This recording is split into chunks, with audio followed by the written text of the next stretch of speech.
Hello, hello! Hello, hello mga katombi! Welcome sa vlog ng mga tomboy! So, bale mga katombi ay meron kaming panran.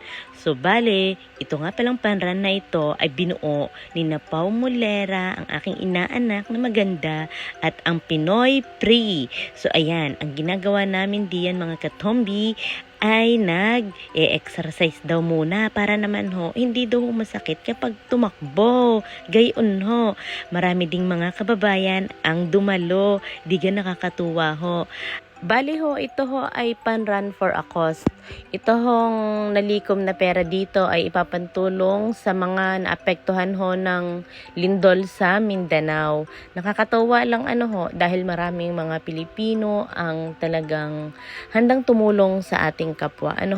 So maganda rin naman sumama sa ganito mga katombi. Alam niyo kung bakit ma-exercise ang inyong katawan lupa. Alam niyo ba ang aming tatakbuhin ay 5 kilometro?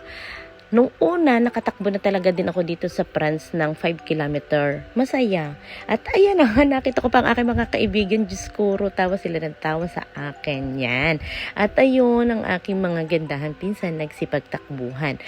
Pero anyway, maganda yung pagtakbo namin dahil hindi ganong kainit. Sakto lang, medyo mahangin. At awa ng Diyos, hindi ako hinihingal. Siguro sanay na ako. Nakakatuwa lang, hindi nasakit ang puso ko. Ganyan, ang saya-saya. Ang sarap din pala sa pakiramdam na tumatakbo ka na. Tapos nakatulong pa tayo sa kapwa. Bravo mga kababayan dahil nagawa niyong tumulong sa ating mga kababayan na talagang mas nangangailangan ng tulong sa Pilipinas. Grabe, worth it po ang aming pagtakbo. At dahil nga mabilis tumakbo ang aming mga kasama, Diyos ko, naiwanan kaming magpipinsan. Di ngayon ang nangyari, nagkwentuhan na lang kami na nagkwentuhan. Pabalik na kami ng mga oras na are, hinahanap namin ang aming mga kasama.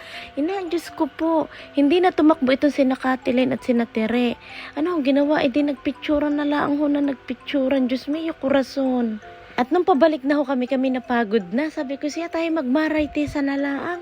Kami nagkwentuhan na lang na nagkwentuhan. Napagod na kami din At akala ko kami na ang huli. Diyos ko, umali.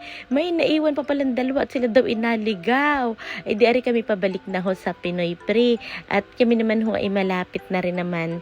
Mga ilang minuto na lang ay kami makakarating na rin sa Pinoy Pre. So ayun, thank you so much Pinoy Pre dahil sa inyo kami ay nakatakbo ng 5 kilometer and super enjoy na exercise at tanggal ang mga pagod. Ay Diyos ko, at nakita ko pa nga ang aking paring tanggol, hindi siya tumakbo, late siya dumating, Diyos mio.